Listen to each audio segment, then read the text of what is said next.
네, 이어지는 순서는 여러분이 기다리셨던 제주뉴스 톱파보기 순서입니다.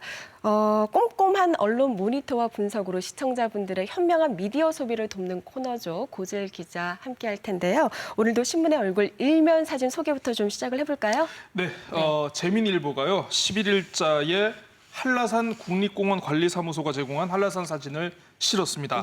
네, 파란 하늘 그리고 연노란 이 한라산이 참 대비를 이루는 모습이 좀 인상적인데요. 자, 왜 실었는가 하니 올해 초 시행했다가 코로나19로 운영을 잠정 중단한 한라산 탐방이약제. 네, 이 탐방이약제가 내년 1월 1일부터 다시 시행된다는 톱기사의 관련 사진으로 올라왔습니다. 당장 내년부터 이제 한라산 정상을 등반하기 위해서는 다음 달부터 탐방 예약 시스템을 통한 사전 예약이 필수인데요. 성판화 코스 1,000명 그리고 관음사 코스 500명으로 등반 인원이 제한된다고 하니까 시청자 여러분들 잘 들으시고 차질 없이 진행하셨으면 좋겠습니다. 네. 탐방 예약제가 지금 너무 많이 훼손되는 한라산을 보호하기 위해서 시작이 되고 그렇죠. 있는 거잖아요. 지금 사진으로도 보셨지만 너무 아름답잖아요. 너무 아름답지 않습니까? 이 풍경을 우리가 오래도록 보려면 탐방 예약제가 반드시 필요할 것 같습니다. 내년에는 좀 정착이 잘 됐으면 좋겠고요. 네. 두 번째 사진은 어떤 건가요? 네, 같은 날 뉴제주일보의 사진입니다. 국회의 제주 4.3 특별법 개정안 심사를 앞두고 제주 4.3 희생자 유족 회원들이 지금 4주째 국회 앞에서 1인 시위를 이어가고 있는데요. 지난 10일 유족회와 재경유족회가 공동으로 진행한 시위 장면이 일면에 실렸습니다. 부디 21대 국회에서 올해 안에 특별법 개정안이 통과될 수 있도록 힘을 모아달라라고 이렇게 정치권의 어떤 대타협을 촉구를 했는데요. 뭐 여야가 지금 개정안 처리에 있어서는 뭐 큰 틀의 합의를 이루고는 있다고는 합니다만 세부 사항에 좀 이견을 보이고 있다고 하니까 연내 처리는 지금 뭐 불투명한 상황이라고 하네요. 그렇군요. 정말 유족과 도민 사회의 뜻이 정치권에 제대로 좀 전달이 돼서 좀 좋은 소식이 하루빨리 들리기를 기대해 보겠습니다. 혹시 사진 더 준비도 있나요? 네, 그렇습니다. 지난주에 저희 방송에서 이제 겨울의 문턱에 들어서는 제주의 모습을 이렇게 소개해 드렸는데요. 좋아하시는 것 같아서 시청자 여러분 좋아하시는 것 같아서 비슷한 사진 또 갖고 와봤습니다. 한라일보 12일자 일면 사진인데요. 저도 가끔 걸었습니다. 제주대학교 교수 아파트 입구에 은행나무 앵글에 담았는데요. 이게 또 은행나무가 병해충에도 굉장히 강하고 생명력이 또 그렇게 길다라고 합니다. 이 대표적인 수종인 만큼 우리 모두 코로나19 좀 잘 이겨서 은행나무처럼 좀 잘 이겨냈으면 좋겠다는 생각에서 한번 골라봤고요. 같은 날 제주일보는 이 붉은 동백꽃을 일면에 담았습니다. 도내 한 관광지에서 지금 사진 찍기 산매경에 빠진 관람객들의 표정이 뭔가 인상적일 것 같은데 뭐 가구면 가구, 기름이면 기름, 유독 제주인과는 가까운 또 식물하면 또 이게 동백이 아닐까 싶습니다. 겨우 내내 활짝 비추길 바라는 마음에서 골라봤습니다. 저도 걸었습니다. 제주대학교 은행나무길. 그러셨군요. 항상 그때를 좀 놓쳤었는데 이번에 좀 놓치지 않고 한번 얼른 빨리 좀 가봐야 될 것 같아요. 자, 다음 소식은 뉴스보도의 문제점을 고민해보는 시간입니다. 오늘은 어떤 내용 준비하고 오셨나요? 네, 지역 일간지와 인터넷신문 등이 지난 10일이었죠. 제1차 제주형 재난지원금이 정부형 재난지원금보다 큰 효과를 발휘했다라는 지금 제주연구원의 연구 결과를 소개했습니다. 지금 보시는 것처럼요. 기사 제목만 일단 좀 소개해드리자면 제주형 재난지원금, 정부 재난지원금보다 큰 효과 발휘. 재난지원금 선별 지급이 전도민에게 준 정부형과 효과가 컸다 이런 내용인데 정책 자금의 집행 효과를 비교하고 분석하는 데 있어서 좀 따져야 할 부분이 한두 군데가 아닌데 어떻게 보면 좀 보도 자료를 그대로 인용해가지고 기사를 작성해서 좀 아쉬움을 준 것이 아닐까 싶습니다. 그래서 좀 오늘 따져보려고 준비를 했습니다. 그렇군요. 근데 제주연구원이면 일단은 공신력 있는 기관이니까 이곳에서 뭐 무턱대고 보도 자료를 배포하지는 않았을 거란 말이죠. 네, 그렇습니다. 제주형 재난지원금이 정부형 재난지원금에 비해서 높은 효과를 보였다라고 근거로 제시한 거예요. 제주연구원이 제시한 근거가 바로 카드 소비량입니다. 카드 소비? 네, 그렇습니다. 제주연구원은 한 카드 회사로부터 이제 빅데이터 분석을 받아서 빅데이터 분석을 통해서 제주형 재난지원금의 경우 지급 2일부터 그리고 2일 후부터 8일까지 엿새 동안 카드 소비를 늘린 반면에 정부 재난지원금은 지급 후 3일 이후부터 7일까지 나흘 동안 도내 카드 소비액을 증가시켰다. 이렇게 추정을 했는데요. 도정의 신속한 재난지원금 집행 판단 덕분에 정부 지원금의 4분의 1 수준만 가지고도 높은 효과를 낸 것이다. 취약계층에 대한 향후 추가 지원을 늘리고 부족한 지방 재정을 절약할 수 있는 좋은 사례다라면서 네. 어떤 제주도의 정책을 추켜 세웠습니다. 그렇군요. 제주형 1차 재난지원금 때를 좀 생각을 해보면 사실 대상을 두고서 신청하는 과정에서 좀 우왕좌왕하는 부분이 네, 있었잖아요. 그렇습니다. 그런데도 예. 불구하고 지금 제주형 재난지원금의 효과가 좀 높았다라고 이렇게 분석을 내놓은 거죠. 네, 그렇습니다. 저도 그때 취재했던 기억이 나는데요. 네. 사실 그렇습니다. 이제 원희룡 제주도지사가 이제 재난지원금을 추진을 하면서 이 정부라든가 다른 지자체장들과 좀 각을 세웠던 부분이 있는데요. 네. 바로 보편 지급이 아닌 선별 지급 방식을 굉장히 원지사가 이렇게 강력히 추진을 했습니다. 네네. 제주연구원의 지금 보고서는요, 이에 힘을 실어주는 그런 결과물인데요. 하지만 지급 방식에 대한 좀 검토가 빠진 게 아니냐라는 그런 지적이 있습니다. 네.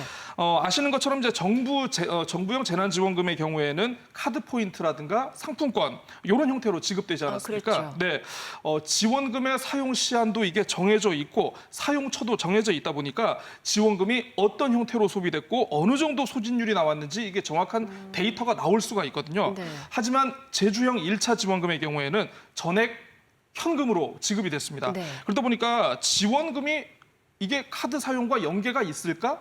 어떻게 이어진 것인지 이 부분을 파악하지 못하면은 정확한 데이터를 도출하기가 좀 힘들다는 그런 결론이 나올 수 있는데 그러네요. 이게 이번 연구에서 아쉽게도 정확하게 반영이 되지 않은 것 같습니다.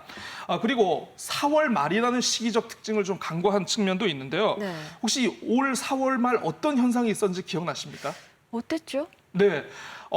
황금 연휴를 앞두고 네. 굉장히 제주에 많은 관광객이 몰려오셨습니다. 그렇죠. 그때 5월에 금방 그렇습니다. 또 어린이날 뭐 이렇게 연결돼서. 황금 연휴 때만 해도 한 닷새 정도에서 20만 명 정도의 관광객이 이렇게 왔는데 네. 제주 지역 카드 사용이 증가했다라는 그런 데이터는요.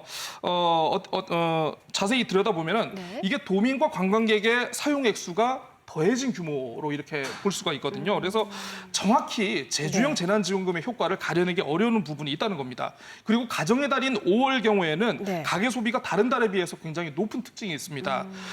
제주연구원 스스로가 그리고 무엇보다 보고서를 통해서 인정한 것처럼 제주형 재난지원금과 동일한 시점에서 정부형 재난지원금이 지급됐더라면 연구 결과가 달라질 수 있다. 이 부분은 제주연구원이 인정을 한 부분이거든요. 네, 네. 자, 그래서 제가 이 결과에 대해서 몇몇 연구기관에 문의를 해봤는데요.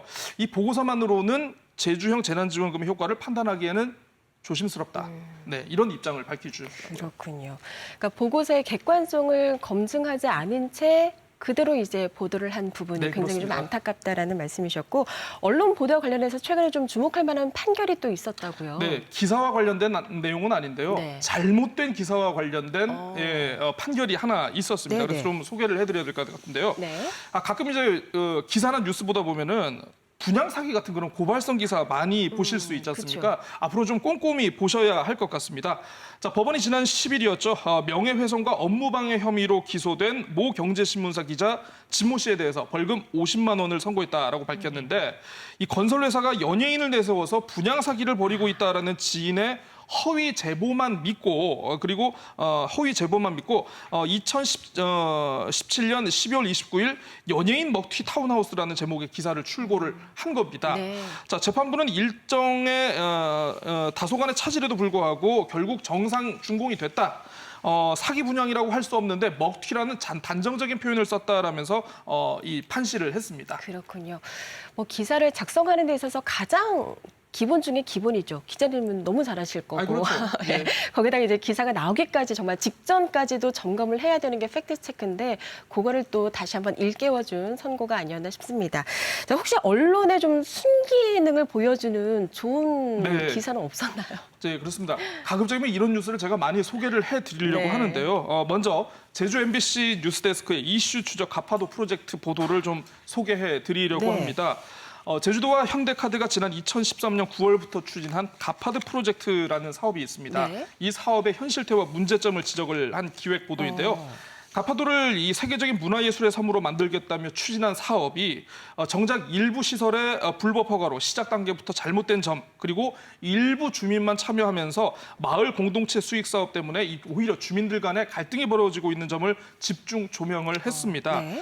결국 제주도가 감사위원회에 불법 인허가 등에 대한 감사를 의뢰하는 등 보도에 따른 후속 조치가 본격적으로 이루어지게 됐습니다. 그렇습니다. 언론을 보도하는 거에만 그치는 게 아니라 좀 책임 있는 기관에서 후속 조치를 끌어낼 수 있는 기사들이 더 많이 나올 수 있기를 기대해보고 저희도 노력하겠습니다. 자, 두 번째 소식은 또 어떤 건가요? 네, 하나 더 있습니다. 네. KBS 제주가 간호인력 처우 개선 관련해서 연속 보도를 했는데요. 뿌듯하네요. 최근 네. 의사파업 때 이제 도민들이 크게 마음 졸인 것처럼 네. 이 도민들의 생명과 또 직결된 것이 바로 이제 또 이 간호인력 그쵸. 수급 문제 아니겠습니까? 네.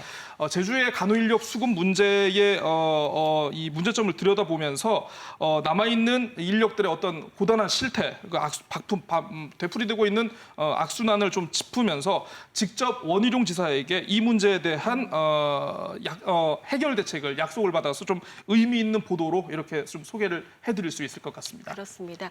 정말 코로나19 상황을 겪으면서 정말 그 방역의 최전선에서 일하고 있는 많은 분들의 필수 노동자들의 어려움과 그 고통을 저희가 느낄 수 있었는데 이분들의 처우 개선에도 더 많은 관심이 이어지기를 저희가 기대해 보겠습니다. 아쉽지만 오늘 또 제주뉴스 투파보기는 여기서 인사드리죠. 고맙습니다. 네. 네.